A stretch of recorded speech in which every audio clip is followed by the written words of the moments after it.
నీకు ఒక చేదు నిజాన్ని చాలా తీయగా, చాలా స్పష్టంగా చెప్తా విను. I don't believe in God. But నేను 7th క్లాస్‌లో ఉన్నప్పుడు మా ఓన్ హౌస్‌లో స్వాములకి ఒక రూమ్ ఇచ్చాం. స్వామివారి పీఠం పెట్టుకోవడానికి. అప్పుడు తెలిసి తెలియని ఏజ్ నాది. రోజు పూజకు వెళ్ళడం, భజనకు వెళ్ళడం చేసేవాడిని. అనుకున్న ఆ టైంలో నేను కూడా దీక్ష తీసుకోవాలని.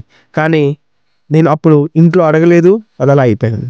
లాస్ట్ ఇయర్ నేను ఫైనాన్షియల్‌గా ఫ్రీ అవ్వడానికి ఒక స్టెప్ పడితే నేను తీసుకుంటా అనుకున్నా. అలానే నేను ఇప్పుడు ఫైనాన్షియల్‌గా ఫ్రీ అయ్యాను. దీక్ష తీసుకున్నా.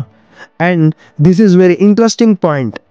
This will give you a crystal clear clarity on God. దేవుడు ఉన్నాడని. నేను ఊరికే అలా అనుకున్నా. నేను భద్రాచలం రాముల వారి సన్నిధికి నడుచుకుంటూ వస్తా అని. మా దగ్గర స్వామిని అందరిని అడిగా. ఒక్కరంటే ఒక్కరు కూడా నేను నీతో పాటు వస్తా అనలేదు. ఇక్కడ ఒక మిరాకిల్ జరిగింది. అదేంటో తెలుసా? నా కోరిక తీర్చడానికి అయ్యప్ప ఇంకో మనిషి రూపంలో వచ్చి నన్ను తీసుకొని వెళ్ళాడు. అది కూడా 1 డేలో. 70 కిలోమీటర్స్ దూరాన్ని మేము జస్ట్ 20 అవర్స్ అంటే 20 అవర్స్‌లో కంప్లీట్ చేశాం. అండ్ ఇది ఇంకా గూస్‌బంప్స్ వచ్చే సిట్యుయేషన్. రాములవారి సన్నిధి చేరుకున్నాక గర్భగుడిలో ఒక 10 మినిట్స్ అలా ఆగిపోయాను నేను. అలా మా భద్రాద్రి రాముల వారిని నా కళ్ళారా చూసుకున్నాక నాకు తనివి తీరని సంతోషం వేసింది. అంతరాని ఆనందం వచ్చింది. నిజంగా నాకు అనిపించింది దేవుడున్నాడని. కానీ మన కోరిక ఎంత క్లియర్‌గా ఉంటే అంత త్వరగా నెరవేరుతాయి. మీ కోరికలు ఏవైతున్నాయో చాలా క్లియర్‌గా ఉంచుకోండి.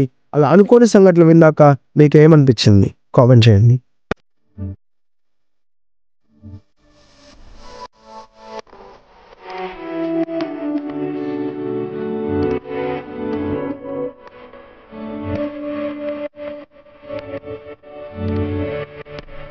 Music bed.